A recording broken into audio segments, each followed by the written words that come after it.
Mukunda first ever factory outlet mega వడ్డానం sale. Zero making charges అన్ని Mukunda branches లో లభించును.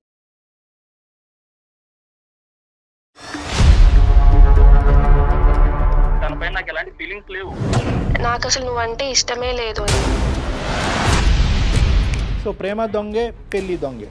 జీవితాంతం ఇలాగా బాధపడుతూనే ఉండాలి. నీ బాధను చూసి మీ తల్లిదండ్రులు కూడా బాధపడుతూనే ఉండాలి. అవి బాధ తట్టుకోలేక నాన్నకు పెరాలసిస్ వచ్చింది, బెడ్ మీద పడిపోయాడు. భార్యాభర్తల సంబంధం అది ఉందా, అది లేదా? నా నోట్లో చెప్పలేదు సార్. లేదండి, అస్సలు. ప్రతి రోజు ప్రతి సెకండ్ నాకు ఇలా గుచ్చుతున్నట్లు ఉంటుంది మేడం. వెనక్కి తిరిగి చూసుకుంటే మా అమ్మ నాన్నలతో కలిసి ఉన్నది కూడా ఏం లేదు.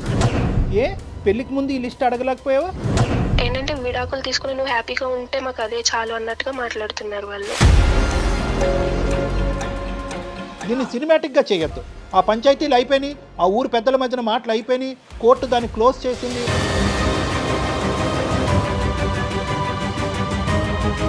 అదే మా నాన్నని బెడ్ మీద చేసిన తర్వాత నాకు జీవితం అయితే నేర్పించింది. ఇప్పుడైతే మాట్లాడినా కూడా మాట్లాడటం లేదు సార్.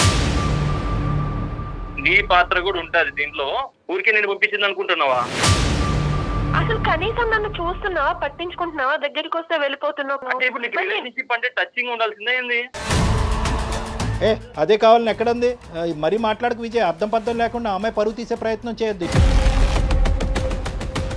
ముక్కు నేలకు రాసిన నెక్స్ట్ క్షణమే నేను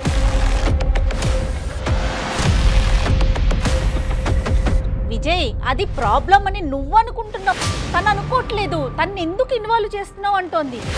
కాదు విజయ్, ఎలా కరెక్ట్ విజయ్? ఎలా కరెక్ట్ విజయ్? ఇది నేను జీర్ణించుకోలేకపోతున్నాను. ఎలా కరెక్ట్ విజయ్? ఈరోజు గీత తల్లిదండ్రులు కడుపును పుట్టడం అనేది పాపమా? తను చేసిన పాపమా?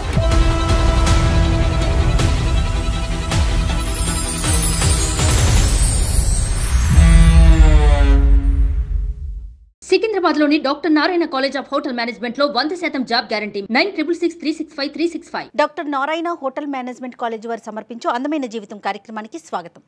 నమస్తే కళ్యాణ్ గారు. కళ్యాణ్ గారు, మనకి గీత అని మెయిల్ చేశారండి. వైఫ్ అండ్ హస్బెండ్ మధ్య ఇష్యూ. ఇద్దరు రిలేషనే, ఏరి కోరి పెళ్లి చేసుకున్నారు. రీజన్స్ వింటే చాలా సిల్లీగా అనిపించినాయి అండి నాకైతే అమ్మాయి పెట్టిన మెయిల్ ప్రకారం చూస్తే. సో ఇమీడియట్గా వైఫ్ అండ్ హస్బెండ్ మధ్య ఇష్యూ కాబట్టి మీరు మాట్లాడాల్సిందే అనిపించింది. తను నెంబర్ మనకి పాస్ చేసింది, నేను ఒకసారి కాల్ చేసేస్తాను.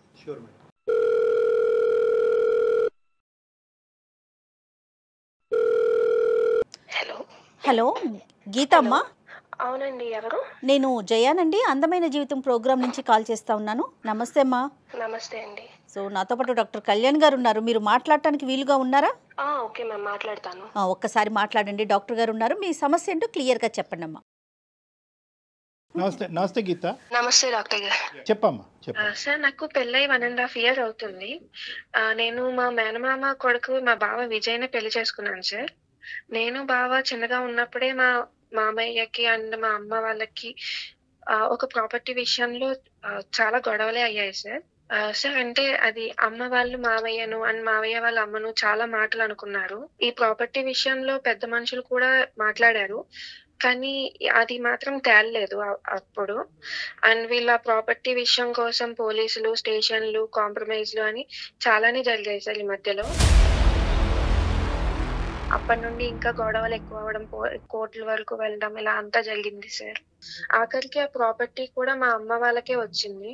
ఆ ప్రాపర్టీ కూడా మా అమ్మ నాన్నలు మా బావకి కట్నం కింద రాసి ఇచ్చేశారు మా పెళ్ళయిన తర్వాత. 15 సంవత్సరాల నుండి అమ్మ వాళ్ళకి మావయ్య వాళ్ళకి మధ్యలో మాటలు అవి ఏమీ లేవు సార్. పెళ్లి చేసుకున్న తర్వాత నుండి 1.5 year నుండి చూస్తున్నా, బట్ కలవట్లేదు, మాట్లాడడం లేదు. ఏదో ఒక బొమ్మని చూసినట్టు, ఏదో ఒక వస్తువుని చూసినట్టు చూస్తున్నారు తప్ప అసలు పట్టించుకోవడం కూడా లేదు.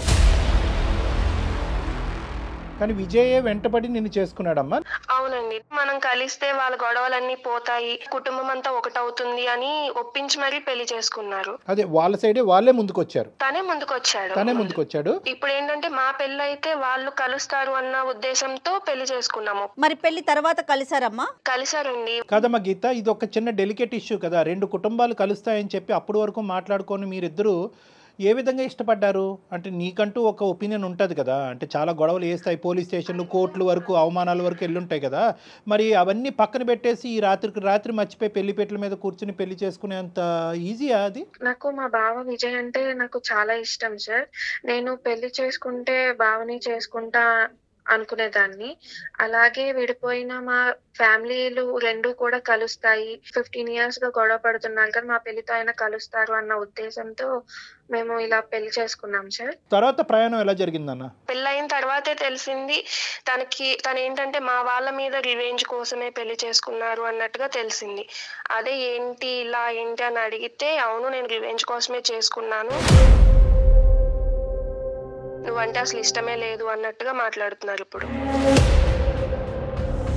ఏ స్థాయి వరకు గొడవలు అయినాయి, దానివల్ల ఎంత అవమానం విజయ్కి జరిగింది, విజయ్కి కానీ తన కుటుంబానికి, దానివల్ల ఇప్పుడు ప్రతీకారం అనే మాట వస్తుంది. అంటే ఏదైనా కూడా ప్రతీకారం తీసుకోవటం అనేది తప్పు మాటే, కానీ గొడవ ఏ స్థాయి వరకు వెళ్ళింది అనేది వివరాలు ఉన్నాయి నీ దగ్గర? వాళ్ళు కోర్టుల దాకా వెళ్ళి కంప్లైంట్స్ ఇచ్చి మధ్యవర్తి మధ్యలో పెట్టడము, ఆ టైంలో కూడా పోలీసులది ఇంటికి రావడం. Okay okay. ఇంకా మా అమ్మ వాళ్ళు అనకూడని మాటలు చాలానే అన్నారు మావయ్య వాళ్ళని. అవన్నీ విని తట్టుకోలేక మావయ్య గారికి కూడా పెరాలసిస్ అవి వచ్చాయి. ఈ విపరీతమైన సంఘటనలు జరిగి ఎంతకాలం అయింది? ఇంకా అంత పదిలంగా ఉన్నాయా అబ్బాయి మనసులో? అంటే ఎప్పుడు జరిగింది ఇది? ఒక 10 years బ్యాక్ అయ్యింది సార్ ఇవన్నీ. అంటే తను కూడా ఇంటికి రావడం, ఈ గొడవల్లో ఇన్వాల్వ్ అవ్వడం, అంటే వాళ్ళ డాడీకి ఇలా అయిన తర్వాత కోర్టుల చుట్టూ తను కూడా తిరగడం, ఇలా అంతా జరగడం వల్ల తను ఇంకా బాగా గుర్తు పెట్టుకున్నాడు. అండర్స్టూడ్. అయితే మరి అది ఏ మాత్రం నీకు కొద్దిగా కూడా కించంతు కూడా కనిపించలేదమ్మా? అంటే అతని మనసులో ఇది ఎక్కడన్నా దాగుందేమో అని చెప్పి ఆ థాట్ రాలేదా నీకు?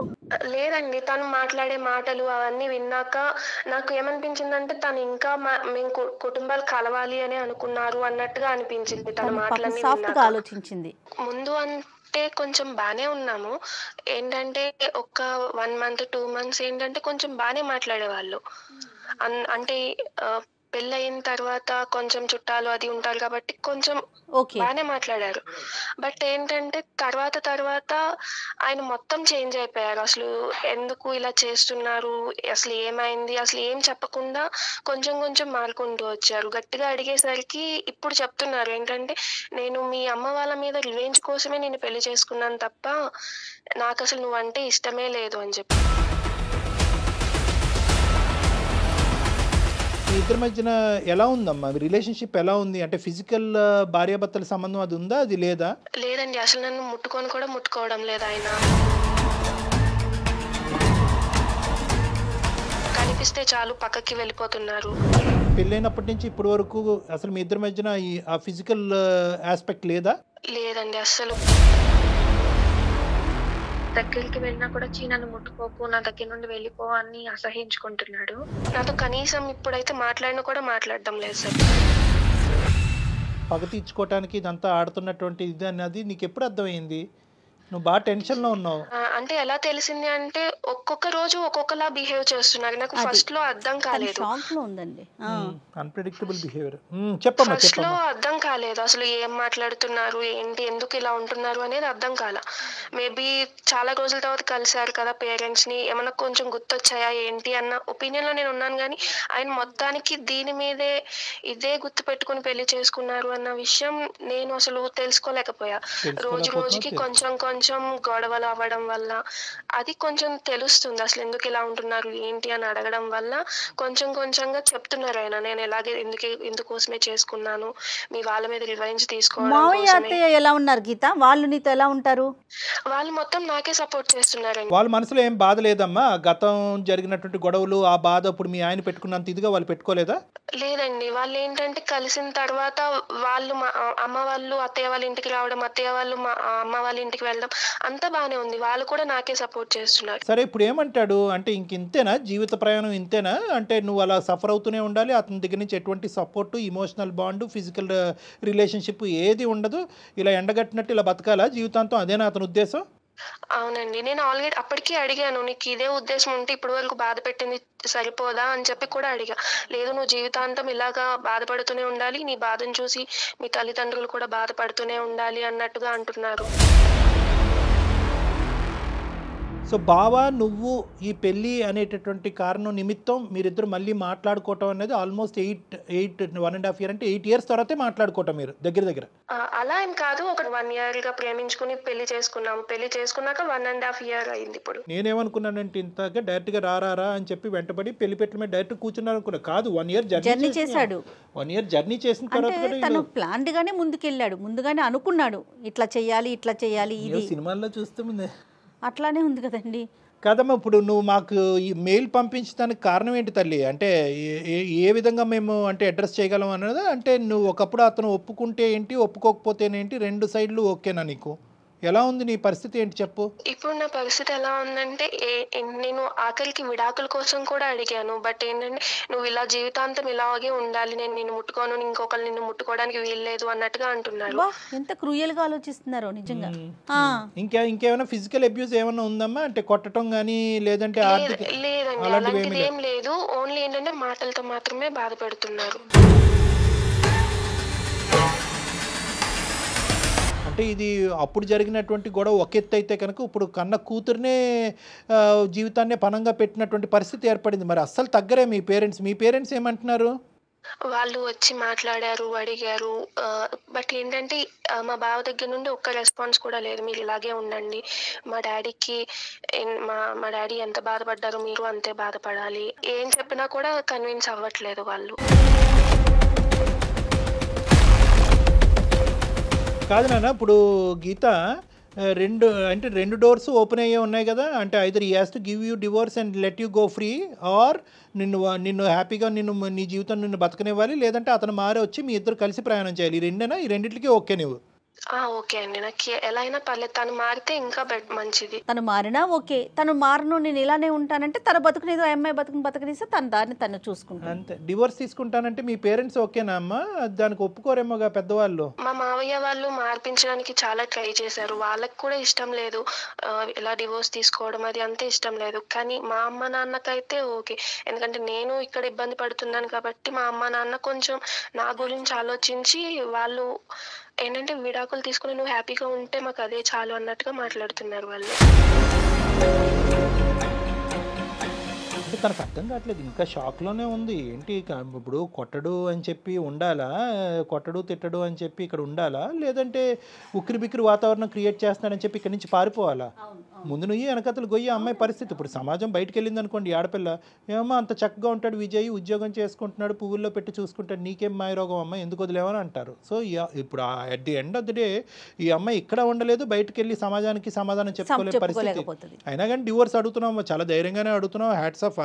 ఆ ఒక్క విషయానికి నిన్ను మెచ్చుకోవాలి. ఎందుకంటే చాలామంది ఆడపిల్లలు సరే ఇక్కడే తేల్చుకుంటాను నా లెక్క, ఇంకేముంది ఇలా కట్టబెట్టారు కాబట్టి ఇంకెలాగే బ్రతుకుతుంటాను, అట్లీస్ట్ నువ్వు బాగా మాట్లాడుతున్నావు, ఆ విధంగా ఆలోచిస్తున్నావు. కానీ అతను ఎంతవరకు దాన్ని అంగీకరిస్తాడు అనేది మనం చూద్దాం. మరి అతనితో మాట్లాడదామా? విజయ్తో మాట్లాడదాం. ఏమా మాట్లాడదామంటావా గీత? ఓకే అండి, మాట్లాడదాము. కనెక్ట్ చేసినప్పుడు ఒక మాట చెప్పు, ఇట్లా అందమైన జీవితం డాక్టర్ కళ్యాణ్ గారు ఉన్నారు అనేసి. ఏమా? ఓకే అండి, ఓకే చెప్పి కనెక్ట్ చేసి చూద్దాం, ట్రై చేసి చూద్దాం. Okay. The person you are speaking with has put your call on hold. Please stay on the line. Hello hello బావా, మన మధ్య ఉన్న ప్రాబ్లం కి ఏదైనా సొల్యూషన్ దొరుకుతుందేమో అన్న ఉద్దేశంతో సుమన్ టీవీ అందమైన జీవితం ప్రోగ్రామ్ కి అప్రోచ్ అయ్యాను. సార్ వాళ్ళు కాల్ లో ఉన్నారు, ఒకసారి సార్ వాళ్ళతో మాట్లాడవా బావా? నువ్వు ఎందుకు అక్కడికి? ఎందుకు సంసారం నువ్వు వీధిలో పెడుతున్నావు ఏంటి? నేను ఎక్కడ పెట్టాను? ఆల్రెడీ నువ్వే తీసుకొచ్చావు కదా వీధిలోకి, ఇంకా నేనేం పెట్టడం? ఏదైనా ఉంటే మూసుకొని వచ్చి ఇంటికి వచ్చి మాట్లాడు. విజయ్, సారీ నాన్న, నేను డాక్టర్ కళ్యాణ్ చక్రవర్తి, సుమన్ టీవీ అందమైన జీవితం నుంచి కార్యక్రమం నుంచి మాట్లాడుతున్నాను. నేను నా పక్కన జయ గారు కూడా ఉన్నారు. అమ్మాయి ఏంటంటే ఒక ప్యానిక్లో ఉంది విజయ్. అంటే ఏంటంటే ఇప్పుడు ఎంతో ఇష్టపూర్వకంగా పెళ్లి చేసుకుంది, అన్ని గొడవలైనా కూడా కుటుంబం మధ్యన ఆ స్థాయి పోలీస్ స్టేషన్ గడపలు తొక్కినటువంటి స్థాయి గొడవలైనా కూడా మీరిద్దరు ప్రేమించుకుని 1 year ప్రయాణం చేసిన తర్వాత ఇప్పుడు పెళ్ళైనటువంటి 1.5 year జర్నీలో మధ్యలో మీరేంటంటే కనుక నాకు పూర్తి స్థాయిలో నువ్వు అంటే పూర్తి ఏంటండి 100% నాకు ఇష్టం లేనటువంటి పెళ్లి, కష్టమైన పెళ్లి, కేవలం రెవెంజ్ గురించే చేసుకున్నాను అనే మాట అన్నారంట.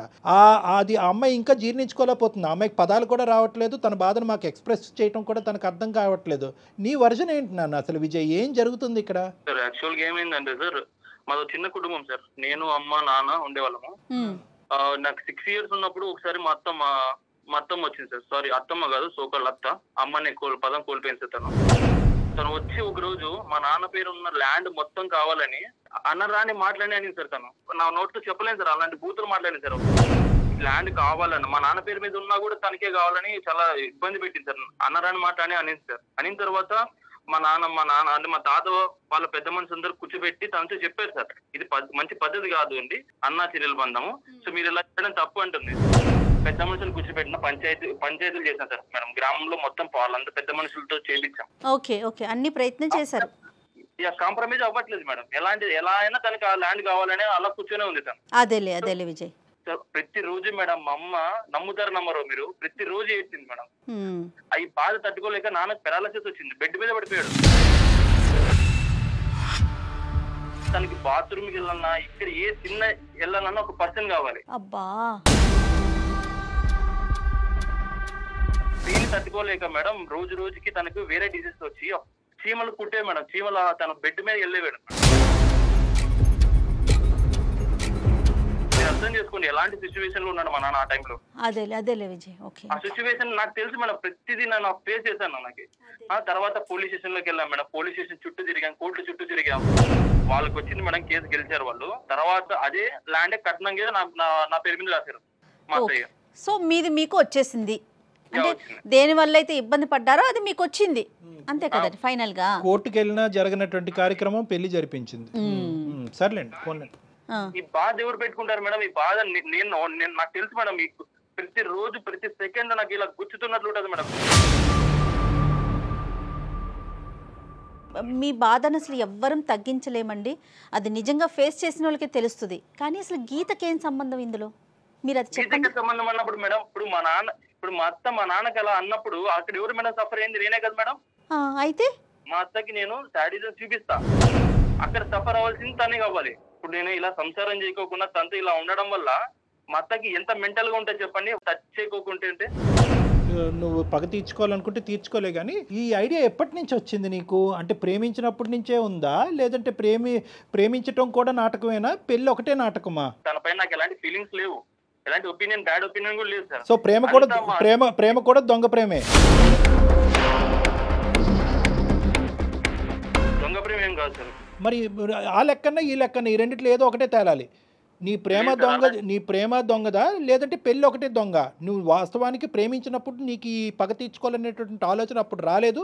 పెళ్లి చేసుకున్న తర్వాత బహుశా నువ్వు ఏం చూసావో ఏం విన్నావో నాకు తెలియదు, కానీ పగ అనేటటువంటి ఆలోచన అప్పుడు వచ్చిందా? ప్రేమించుతున్నప్పుడే, మీరిద్దరు కలిసి ప్రయాణం చేస్తున్నప్పుడే అప్పుడే వచ్చిందా? నేను చిన్నప్పుడే అనుకున్నా సార్, ఎలా అయినా మా అత్త మీద ప్రతీకారం తీర్చుకోవాలనుకున్నా. సో ప్రేమ దొంగే, పెళ్లి దొంగే. 1.5 year బట్టి మోసం చేస్తున్నావు, ఎండగడుతున్నావు అనుకున్నావు, కానీ ఇది 1.5 years + 1 year అనమాట. అంటే 2.5 years బట్టి ఆ అమ్మాయికి చుక్కలు చూపెడుతున్నావు నువ్వు, అంతే కదా విజయ్? ఏం సాధిద్దామని విజయ్? మా అత్త ఏం చేసిందంటే సార్, మొత్తం ఊర్లో అందరు పంచాయతీ చేసి మొత్తం మా నాన్న క్యారెక్టర్ బ్యాడ్ చేసింది సార్. తను ఇలా అంట మా నాన్నకి ఇలా అయిన తర్వాత మా అమ్మ పైన ఎంత బ్యాడ్ ఒపీనియన్ చేసిందంటే మొత్తం ఊర్లో వాళ్ళంతా ఏంటి మీ అమ్మ ఇలా, మీ నాన్న ఇలా అని ప్రతి ఒక్కరు అలా అడుగుతుంటే ఎలా ఉంటుంది సార్ నాకు?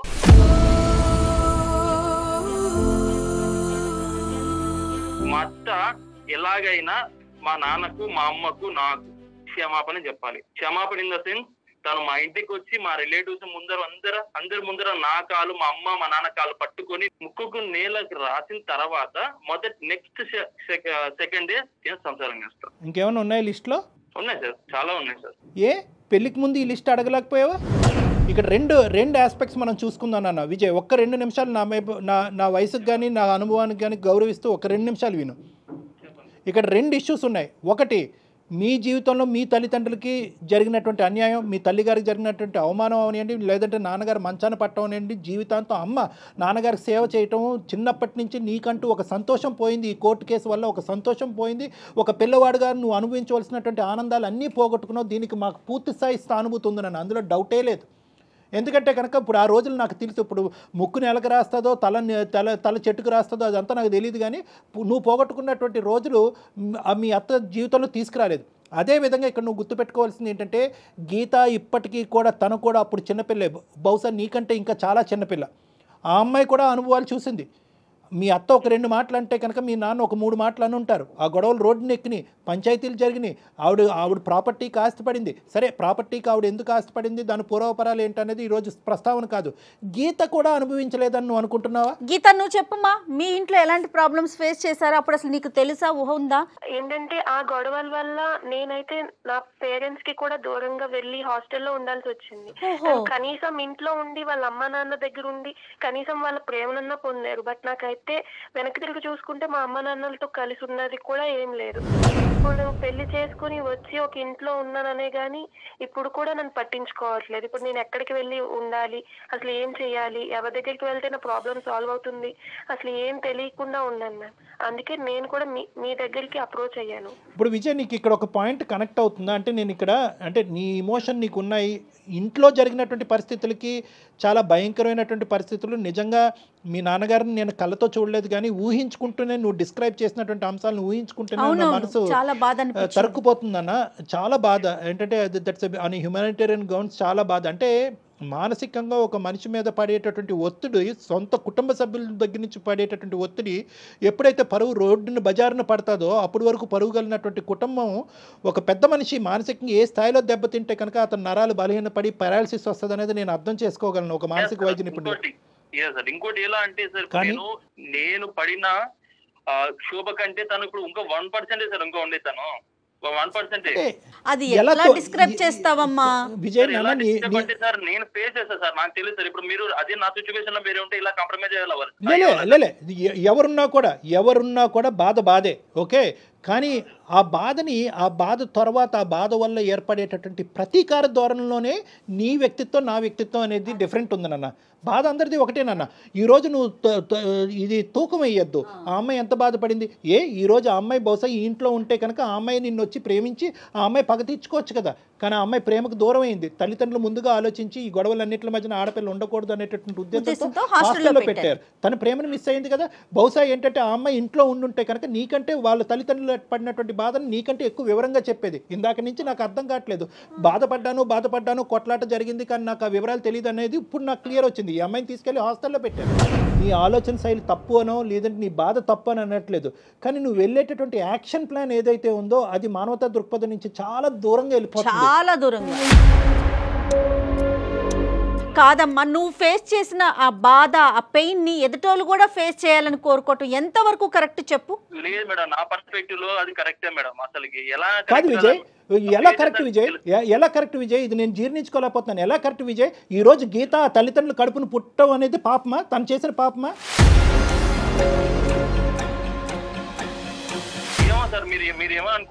అలా కాదు నాన్న, ఇది వాళ్ళ తల్లి ఒక న్యాయబద్ధమైనటువంటి పోరాటం చేయటం వల్లే కదా కోర్టు ఆస్తి తీసుకెళ్లి మీ అత్తగారికి ఇచ్చింది. అయితే కనుక ఆ అత్తగారు ఈ ఆస్తి నాదే అని చెప్పి చంకన పెట్టుకోలే కదా. మీరిద్దరు ప్రేమించుకున్నారు కాబట్టి మీ చావు మీరు చావండి అని అనలే కదా. అదే కట్నంగా నీకు ఇచ్చిందిగా. ఇప్పుడు ఇచ్చింది సార్. కాదు సార్, ఇప్పుడు అదంతా ఆ ప్రాబ్లమ్స్ అన్ని ఫేస్ చేసిన తర్వాత కూతుర్ని ఇచ్చేసి ఆ ప్రాబ్లమ్స్ మర్చిపోండి ఎలా మర్చిపోతాం సార్? నువ్వు మర్చిపోగలవా లేదా అనేటటువంటి కాన్సెప్ట్ కాదు నేను అనట్లేదు. ఇది ఎప్పుడు చల్లారుతుంది? నేను జీవితాంతం ఎలాగే ఉంటాను. వాళ్ళ కడుపు నువ్వు పుట్టినందుకు నువ్వే ఎలా బాధపడాలి? నువ్వు బాధపడుతూ ఉంటే కనుక వాళ్ళు నరకం అనుభవించాలి. నేను విడాకులు ఇవ్వను, చస్తే ఇక్కడే చావు అనేటటువంటి పద్ధతి ఏంటి నాన్న? ఎప్పుడు చల్లారుతుంది నీ పగ? అసలు నీ పగ అనేటటువంటి దానికి మీనింగ్ ఉందా? మా నాన్న బైక్ ఎక్కి నేను ఇది ప్రపంచం చూశాను సార్. అదే మా నాన్నని బెడ్ మీద చేసిన తర్వాత నాకు జీవితం ఏదో నేర్పించింది. ప్రతిసారి నేను ఒక మ్యారేజ్ అనేటటువంటి కాన్సెప్ట్ గురించి మాట్లాడుతుంటే గీత ఇందులో ఎలా ఇన్వాల్వ్డ్, గీత పరిస్థితి ఏంటి, గీత ఫ్యూచర్ ఏంటి, నీ పగ ఎప్పుడు చల్లారుతుంది అంటే కనుక నువ్వు వెంటనే మీ తండ్రి గారి దగ్గర తీసుకెళ్తున్నావు. నేనేం మాట్లాడలేను. మీ నాన్నగారి యొక్క పరిస్థితిని ఈరోజు తీసుకొస్తే నేనేం మాట్లాడలేను. ఆ గొడవలు అలా అయినాయి, ఆ మానసిక ఒత్తిడి అతనికి గురయ్యారు, దానికి సానుభూతి చూపెట్టడం తప్ప మీ నాన్నగారి యొక్క పరిస్థితిని నేను మార్చలేను, భగవంతుడు మార్చలేడు, ఎవరు చేయలేరు ఇది. కానీ దానికి ఇలా చిక్కుముడిగా ఒకదానికొకటి కలుపుకుంటూ పోతూ గీత మీద పగ తీర్చుకుంటూ మీ అత్త మీద పగ తీర్చుకుంటూ ఎప్పటికి ఎండ్ అవుతుంది? ఈ ఎండ్ పాయింట్ ఏంటి? నీ కడుపు ఎప్పుడు చల్లారుతుంది? దీనివల్ల ఇంకో కాన్సెప్ట్ కూడా నేను చెప్తున్నాను. నీ టోన్లో కూడా ఎక్కడ నాకు హ్యాపీనెస్ కనిపించట్లేదు నాన్న. నువ్వు పగ తీర్చుకుంటున్నాను అని కాల్ రెగరేస్తున్నావు కానీ ఎక్కడ నీ టోన్లో కూడా హ్యాపీనెస్ లేదు. నువ్వు సఫర్ అవుతున్నావు.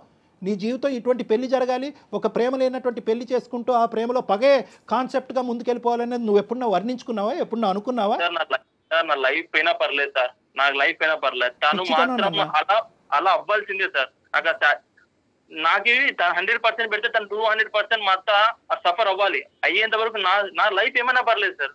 నాకు వేరే నువ్వు మా అమ్మని సఫర్ అయ్యేలాగా చెయ్యి, నేనేం కాదన్ను. బట్ మధ్యలో నన్నెందుకు లాగుతున్నావు? అసలు నాకు అసలు తెలియని విషయాల్లోకి నన్ను లాగి నన్ను ఇన్వాల్వ్ చేసి అసలు నన్నెందుకు లాగుతున్నావు మధ్యలోకి? నేనేం చేశానని చెప్పు. నీ పాత్ర కూడా ఉంటది దీంట్లో. ఊరికే నిన్ను ఊరికే పంపించదు, ఏదో చేసే ఉంటది. ఊరికే నేను పంపించింది అనుకుంటున్నావా? నాన్న టార్చర్ చేసేటటువంటిది అయితే కనుక సంవత్సరంన్నర పాటు ఎండగట్టి జీవితాన్ని రోడ్డుకి ఇడిసినప్పుడు తన కొన్న కూతుర్ని ఒకే ఒక కూతురు జీవితాన్ని ఇలా చేసినప్పుడు ఈ పాటికి ఇప్పుడు వరకు చేతులకి ఇలా కట్టుకుని కూర్చుంటది అనుకున్నావా?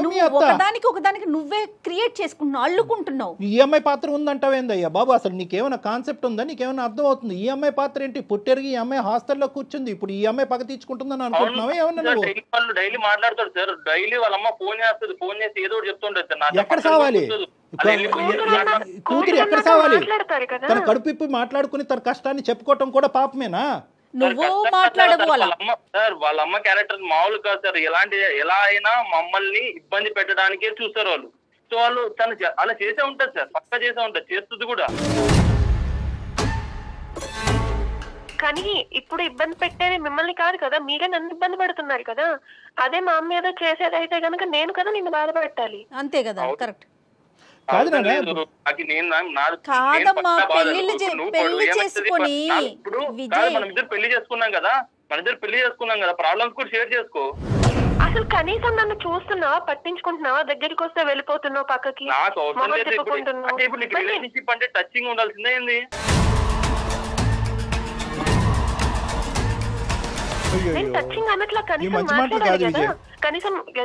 ఇది నాగరికంలో మాట్లాడే మాటలు కాదు విజయ్. టచ్ కావాలి అనేటటువంటి కోరుకోవటం తప్ప ఒక ఆడపిల్ల భర్త దగ్గర నుంచి తప్ప విజయ్?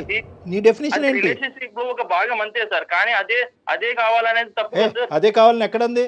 మరీ మాట్లాడకు విజయ్. అర్థం పర్థం లేకుండా అమ్మాయి పరువు తీసే ప్రయత్నం చేయొద్దు.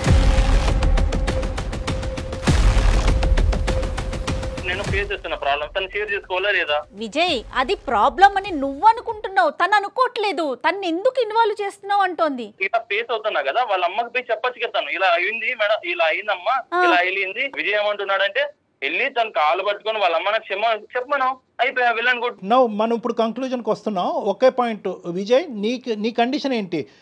నీలో ఒకటైతే నాకు బాగా అర్థమైంది, ఇప్పటికీ కూడా ఈ అమ్మాయి అంటే కొద్దిపాటి ప్రేమ ఉంది. నీకు ప్రేమ లేదు అని నేను అనుకోవట్లే. లేదంటే కనుక ఇంత 2.5 years పాటు నువ్వు కపట నాటకం ఆడే అంత కెపాసిటీ నీకు లేదు, కానీ ఎంతో కొంత ప్రేమ ఉంది. కానీ ఇప్పుడు ఏంటంటే కనుక ఇప్పుడు ఈ పెళ్ళికి వాళ్ళ అమ్మ ముందుకు వచ్చి చెప్పేటటువంటి క్షమాపణకి ముడిపెట్టావు, అంతే కదా? నీ కండిషన్స్ ఏంటి? మీరిద్దరూ హ్యాపీగా ఉండాలంటే నీ కండిషన్స్ ఏంటో ఒకటిసారి నాకు చెప్పు.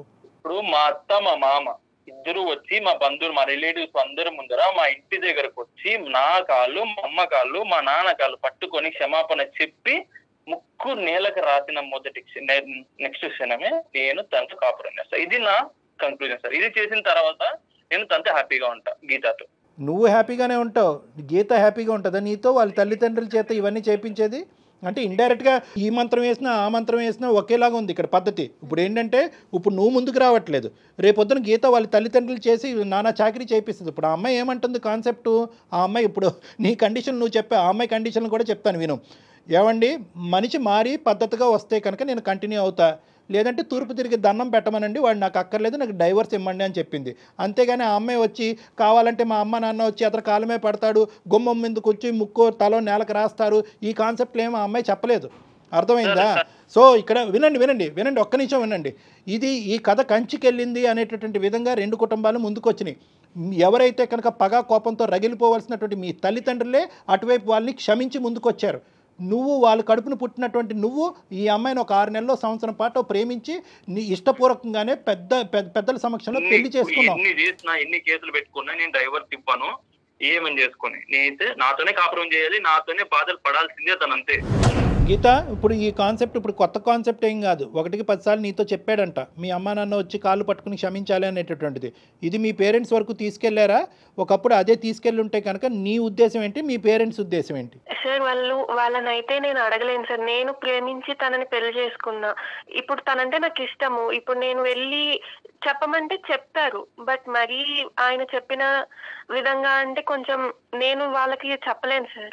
క్షమాపణ అంటే నేను చెప్పించగలను. నాకు కూడా ఏంటంటేనమ్మా గీత, నాకు కూడా ఇది గుచ్చుకుంటుంది. అంటే నేను కూడా ఈ విధంగా మాట్లాడకూడదు, ఎందుకంటే ఒక టెక్నికల్గా ఒక సైంటిఫిక్ పద్ధతిలో మాట్లాడవలసినటువంటి డాక్టరు తప్పొప్పులు అప్పటి నుంచి జరిగినటువంటి గొడవలు ఏ స్థాయి వరకు వెళ్ళినాయి అనేటటువంటిది ఆలోచించకుండా కేవలం మీ తల్లిదండ్రులను వచ్చి క్షమాపణ చెప్పమన్నమ్మా, పెళ్లి తూతూ కలిసిపోతారు అనేటటువంటి పద్ధతి కరెక్ట్ కాదేమో అని నాకు అనిపిస్తుంది. కానీ ఒక పెళ్లిని కాపాడటం గురించి 1000 అబద్ధాలు ఆడాలి, ఒక పెళ్లి జరగటం గురించి 1000 అబద్ధాలు ఆడాలి అని చెప్పి మన పెద్దలు అన్నారు. బహుశా ఏంటంటే కన్న కూతురు ఒకే ఒక్క ఆడపిల్ల, నువ్వు మీ తల్లిదండ్రులు ఇన్ని మెట్లు దిగి ఇక్కడికి కూడా వస్తారేమో అనేటటువంటి నా నమ్మకం. అమ్మ, నేను అడగవలసినటువంటి పద్ధతిలో మీ తల్లిదండ్రులతో నేను మాట్లాడతాను. ఇక్కడ క్షమాపణ ఎవరు ఎందుకు చెప్పాలి, చెప్పవలసినటువంటి అవసరం ఏంటని చెప్పి వీళ్ళు మళ్ళీ 15 సంవత్సరాలు గతం అన్ని గొయ్యి తవ్వుకున్నారు అనుకోండి, వీళ్ళిద్దరిని కలపడం కాదు, ఆ 2 కుటుంబాలను విడదీసిన వాళ్ళం అవుతాం మన అందమైన జీవితం. కాబట్టి ఇది అది కాదు. ఇది ఏంటంటే కనుక గతం గతః, whatever has happened in the past has happened. ఈ పెళ్లి కలవాలి అంటే కనుక, ఈ పెళ్లి ముందుకెళ్ళాలి, ఇద్దరు జీవితాలు బాగుపడాలి అంటే కనుక పగా ప్రతీకారాలు అనేటటువంటి పదాలు పెళ్లి అనేటటువంటి దాంట్లో వినిపించకూడదు అంటే కనుక అతను పెట్టినటువంటి కండిషన్ క్షమాపణ.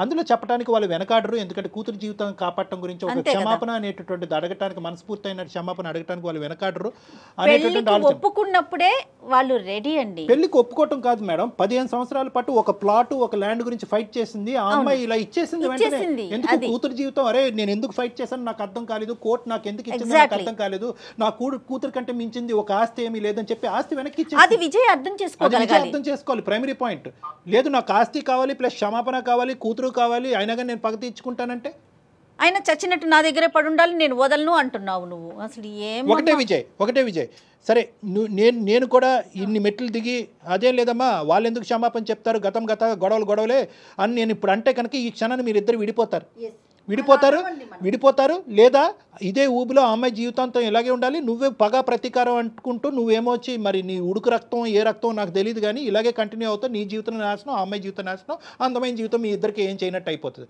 కాబట్టి నేనేంటంటే ఆ కాన్సెప్ట్స్ అన్ని తీసి పక్కన పెట్టేసి ఒక కన్న కూతురు కన్నటువంటి ఒక తల్లిగా ఆ పెళ్లిని కాపాడటం గురించి ఆవిడ సారీ చెప్పడానికి రెడీ చేపిస్తాను అనే బాధ్యత నేను తీసుకుంటున్నాను. కానీ నువ్వు దీన్ని పెద్ద సినిమాటిక్గా చేయొద్దు ప్లీజ్ విజయ్, దీన్ని సినిమాటిక్గా చేయొద్దు.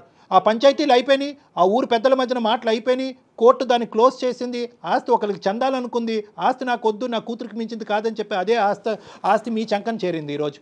ఇటువంటి పరిస్థితుల్లో నువ్వు ఒక మెట్టు దిగాలి. క్షమాపణ అంటే ఆవిడ చెప్పిస్తాను కాదు సార్ మీరు చెప్పింది ఇప్పుడు నాకు బాగా అర్థమైంది, తల్లి తర్వాత తల్లి లాంటిది మా అత్త, నాకు ఆ క్షమాపణ కూడా అక్కర్లేదు అనే పెద్ద మనసుతో నువ్వు ముందుకు వస్తావా, ఐఎమ్ వెరీ హ్యాపీ. కాదు క్షమాపణే నన్ను చల్లారుస్తుంది అనుకుంటే కనుక ఆ క్షమాపణ వాళ్ళ చేతి చెప్పించడానికి నేను రెడీగా ఉన్నాను. సార్ ఇప్పుడు మీరు ఇంత టైం తీసుకొని మా రిలేషన్షిప్ లో ఇంత మంచిగా చెప్పారు సార్. నాకు రియల్ గా చెప్తున్నా, ఏదో ఇప్పుడు చాలా అంటే మా నాన్నే నాకు ఇలా చెప్తున్నారు అంటే మా ఫ్యామిలీ మెంబర్ గా మీరు ఇలా చెప్తున్నారు సార్. రియల్ గా ఓకే సార్, మీరు చెప్పిన దానికి నేను కాంప్రమైజ్ అవుతాను. కాంప్రమైజ్ విత్ క్షమాపణ వితౌట్ క్షమాపణ మీరు చెప్పిందని నాకు అర్థమవుతుంది సార్. ఎక్కడో తప్పు నాది కూడా ఉంది సార్. ఎందుకంటే గీత నేను ఇంత బాధ పెట్టాను, బట్ ఓకే నేను తన్ని చాలా చాలా ప్రేమగా చూసుకుందాం అనుకుంటున్నాను సార్. కానీ అర్థమైందమ్మా, అది అర్థం కాబట్టే మాకు కూడా విజయ్ సింపుల్ తెలుసా, సింపుల్ లాజిక్. అసలు అందమైన జీవితం డాక్టర్ కళ్యాణ్ చక్రవర్తి జయ కూడా ఇక్కడ అక్కర్లేదు, ఏమీ లేదు.